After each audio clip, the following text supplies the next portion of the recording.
In my 20s, the world was a map of infinite routes, and I believed I held the compass. I remember sitting in the dim glow of a cathode ray tube television, watching planes, trains, and automobiles. When John Candy's Dale Griffith appeared on screen, shuffling his oversized trunk, overflowing with meaningless trinkets, talking too much to mask the silence of his soul, I laughed. It was a cruel, confident laughter. To my younger self, Dale wasn't just a character, he was a cautionary tale of the other. I saw a man who was pitiful, a nomadic disaster with no fixed address and no discernible legacy. I watched his bumbling optimism and felt a cold shiver of superiority. I made a vow then, a silent, ironclad oath to the universe, I will never be that man.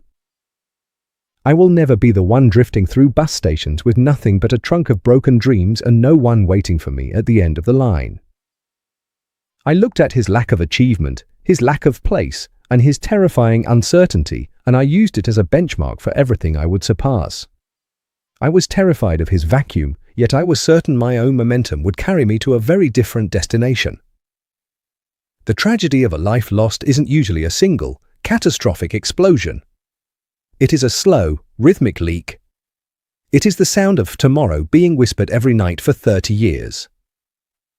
I had hope once. I had the raw, jagged ambition that characterizes youth. But somewhere between the vow and the reality, I fell in love with the lazy route. I looked at the tried and tested paths, the ones requiring grit, repetitive labor, and the swallowing of pride, and I deemed them beneath me, or perhaps too exhausting. I chose the side streets. I chose the shortcuts that led to dead ends. I procrastinated when the sun was high and the fields were ready for harvest. I convinced myself that finding myself was a full-time occupation, not realizing that while I was looking for my soul, I was losing my footing.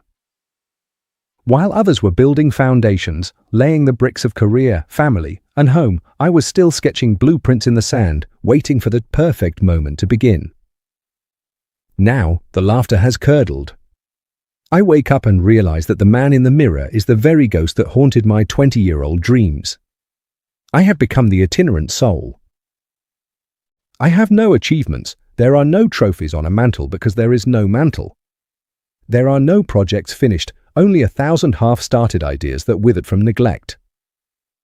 I don't have a place of abode. The freedom I thought I wanted, the ability to go anywhere, has turned into the agonizing reality of belonging nowhere. A home is an anchor. Without it, you aren't sailing, you are just adrift. And my greatest regret? I have no family, no children, no wife. There is a specific, hollow ache in realizing there is no one to call when the train breaks down. No one is keeping a light on. The connections I should have nurtured were sacrificed at the altar of my own aimless wandering and self-absorption. I am Dale Griffith, but without the movie magic to save me in the final act. I am the man with the trunk, wandering through the fluorescent hum of cheap motels and transit hubs, realizing that fear and uncertainty are the only constants I have left.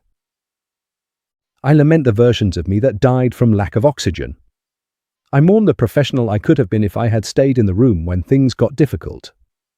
I grieve for the father I never became because I was too busy being a child myself. I sought the easy route, thinking I was outsmarting the system.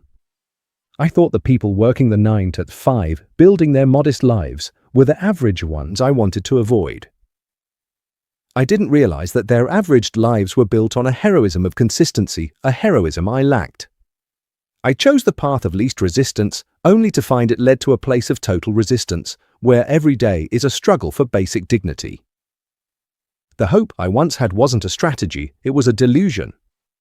It was the belief that something would eventually turn up without me having to turn it over. Now, I see that life doesn't give you what you hope for, it gives you what you work for. And I worked for nothing. If you are reading this and you still see a horizon, if you are still in the stage where your trunk isn't yet your only possession, listen to the man who became the ghost. 1. Kill the easy route. The shortcut is a lie.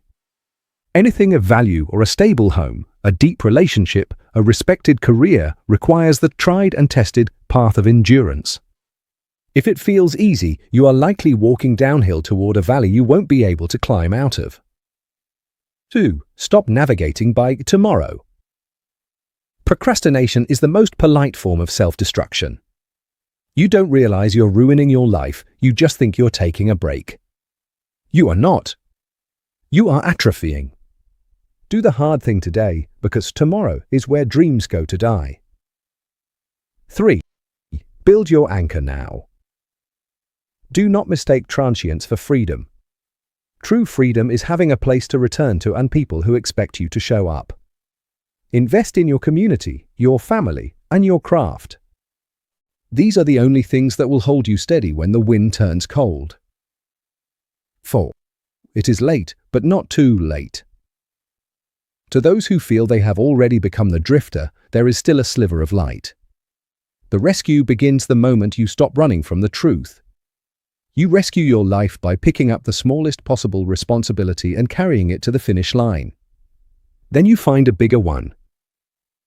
The tragedy of Griffith wasn't his lack of money, it was his loneliness and his lack of purpose.